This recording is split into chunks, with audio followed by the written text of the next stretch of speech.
Well, here we go. Week 9. We're getting really close to being done. You're doing a wonderful job. And honestly, I hope we're not about done, because after we get through this 10 weeks, I hope this has given you a relationship that you can continue to build on with that next generation, where you can have other conversations about your faith. That's really the purpose of this. If this stops after 10 weeks, yeah, that's going to be good that happened for those last 10 weeks, but that's missing the point. Really, we're wanting you to have these conversations continue to move on. And if you need more resources, if you need an ability to do that, get with me on the side and I will try to help you come up with something you can do to keep this on. But here we are, we're in week 9, we're doing really good. If you need anything, please reach out. I want to hear success stories. Man, if things are going good, I want to hear about it. I even want to hear about your struggles, things that maybe I've said that's challenged you, or things that individual has said to you that has challenged you, and you were trying to work through it. I would love to hear those things from you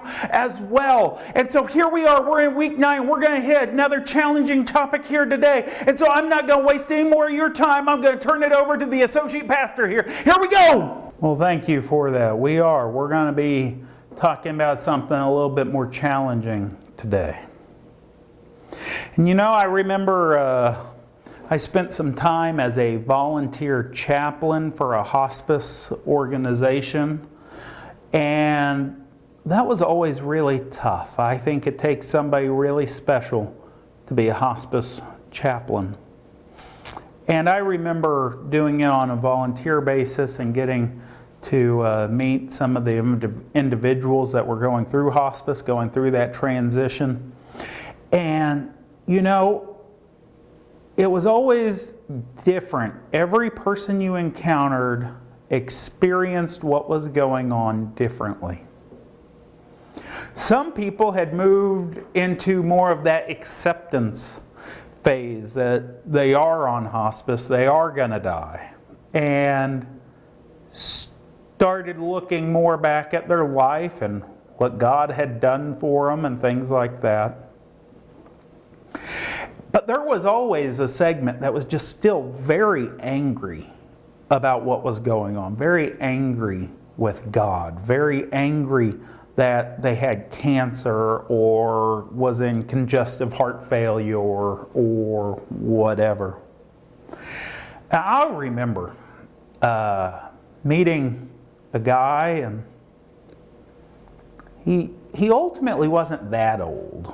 He was about to have his spleen removed, but the cancer was already all in his body, and this was just more of a way to help alleviate some of the pain. He had just within the last 6 months or so, he had become a great-grandfather. He was angry. He was angry with a lot of things that was going on. He was angry with his doctors. He was angry with the hospital. He was angry with everybody. And you know, sometimes I understand that. I think there's a lot of times where we go through a hard situation, and hospice, of course, is more of that extreme, but it's also the inevitable. But we go through those types of situations, and it is just so hard. Why do bad things happen? What do we do when bad things happen? Things like that. And that's really what I want to talk about today, because I'm confident at some point in your life something has not gone the way you had planned.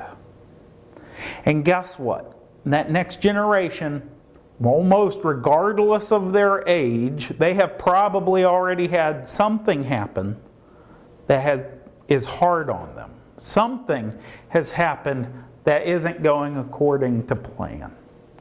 Now, maybe it's a parent's divorce, maybe it's a parent's divorce, maybe it's being in the foster system, maybe it's a parent that has died or a grandparent that has died. Maybe a friend in school has cancer. I mean, just a whole host of things. And really, that seems to be one of the big barriers between people and God. is this idea of what happened, why do bad things happen? And I wish I could say I had all the answers, but I don't. But guess what? God hasn't given us all the answers on that topic. I think of the book of Job. Here is Job, a man that goes through all these struggles.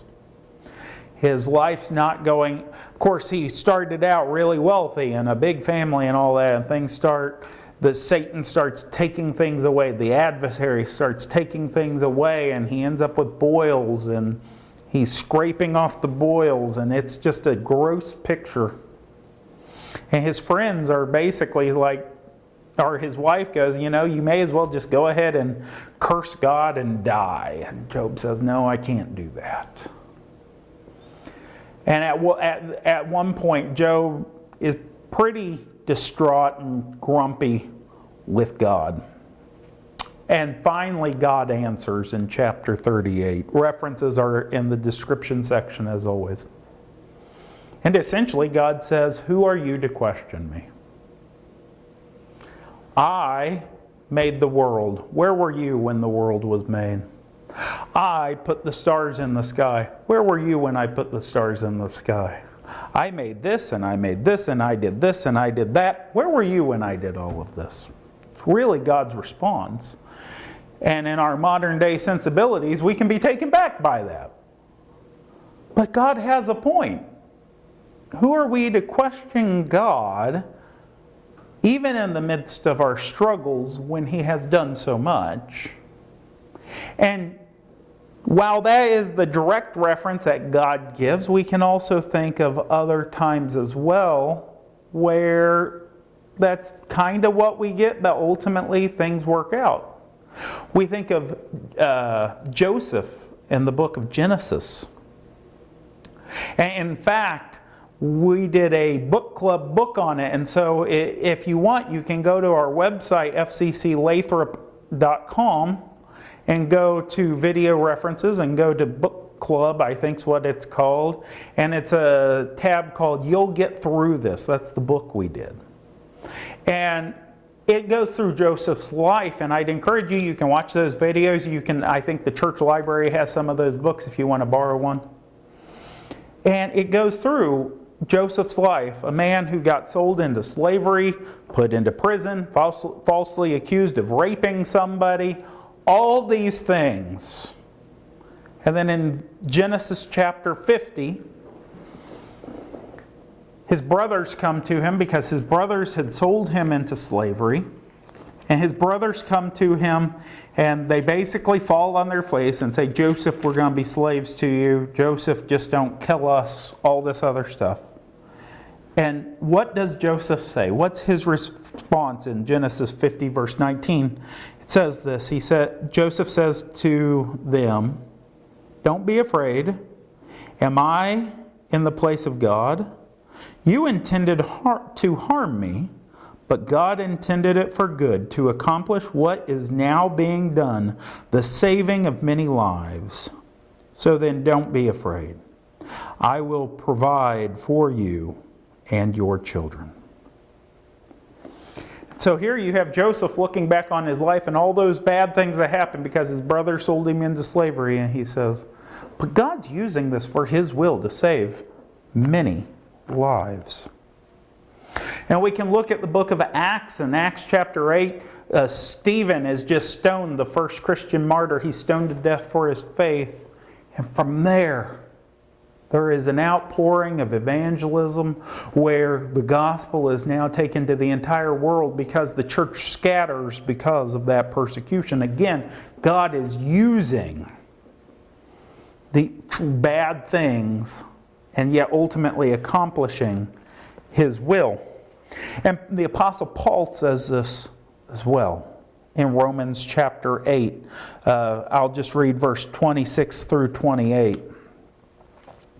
In the same way, the Spirit helps us in our weakness.